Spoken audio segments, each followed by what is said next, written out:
Alors, qu'est-ce que ça peut bien vouloir dire être une TPE ou une PME éco et socio-responsable? Eh bien, c'est ce que je me propose de vous exposer tout au long de cette série de 7 vidéos qui vont se succéder en répondant à toutes ces questions: le quoi, le pourquoi, le qui, quand, où, combien, comment.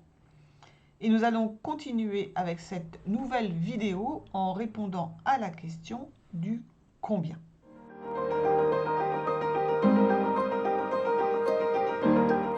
Combien ça peut coûter de rendre son entreprise éco et socio-responsable?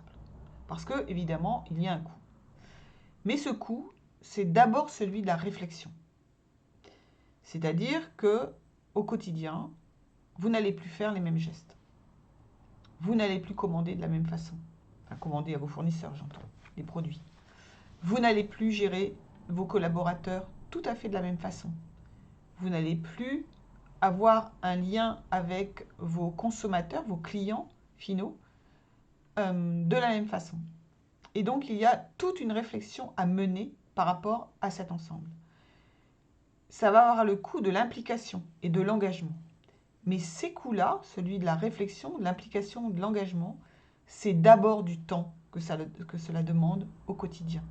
De ne plus raisonner de la même façon, de raisonner sur les impacts en matière de recyclage, en matière d'éradiquer la faim et ne pas gaspiller, etc., etc. Et cela se raisonne sur le moyen terme. Donc ce sont des actions, ne nous l'aurons pas, longues. Dans ce monde actuel où on veut tout faire à toute vitesse, je ne sais de moins en moins bien pourquoi d'ailleurs, mais on veut tout faire vite, et bien là, ça part à l'encontre de ces nouvelles façons de faire. Et ça se raisonne donc sur le quotidien et pas à pas et sur un temps long. Mais en contrepartie de ces modifications, en fait, il y a des bénéfices pour la RSE, et moi je ne vois que des bénéfices, et ils sont extrêmement nombreux. Donc on a des bénéfices en interne, puisque au niveau des salariés, eh bien, vous allez créer de la motivation et vous allez les mobiliser. Ils seront beaucoup plus motivés au travail. Vous allez créer de l'attractivité pour votre entreprise et améliorer ses capacités de recrutement. On sait très bien l'anecdote des grands pétroliers qui ont de plus en plus de mal à embaucher de jeunes ingénieurs qui ne veulent plus travailler dans les conditions que l'on connaissait avant.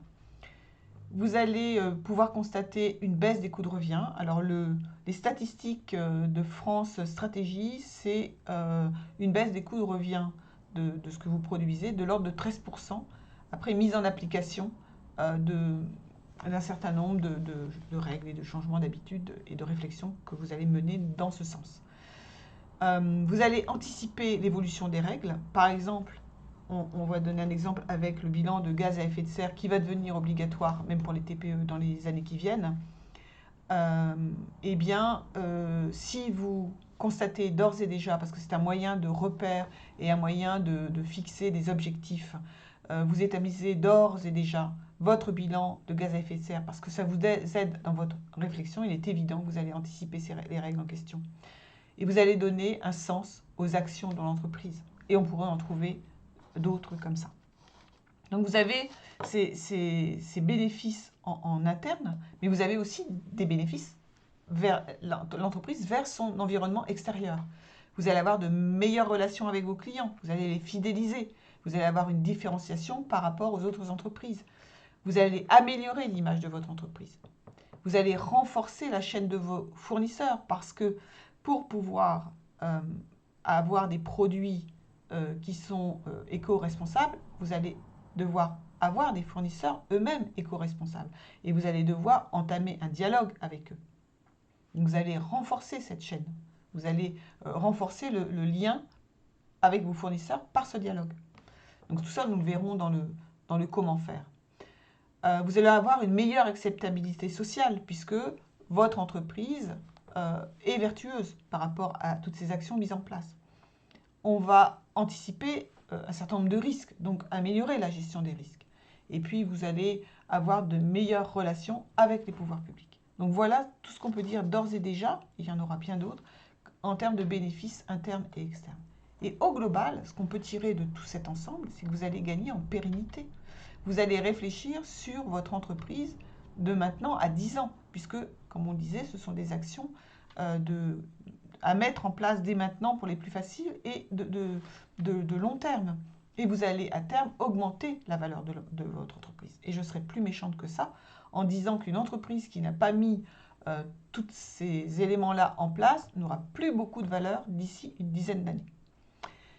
Et puis, je ne vais pas parler de la satisfaction personnelle d'avoir mis toutes ces actions en place et d'avoir créé une entreprise avec des actions vertueuses, qui est gérée dans le cadre de son objet, de son intérêt social, en prenant en considération tous ces enjeux sociaux et tous ces enjeux environnementaux tels que le demande ou le dicte l'article 1833 du Code civil, mais qui devrait être une chose allant de soi naturelle. Donc voilà pour le combien ça coûte. Il y a un effort, mais il est largement payant. Voilà, donc on a vu beaucoup de choses. On a vu de quoi on parlait, on a expliqué pourquoi il fallait mettre cette démarche en place, qui était concerné, quand il fallait démarrer, maintenant, où ça se passait, tout lieu et partout. Et ici, nous avons vu à quel point la RSE pouvait être une démarche positive à coût négatif.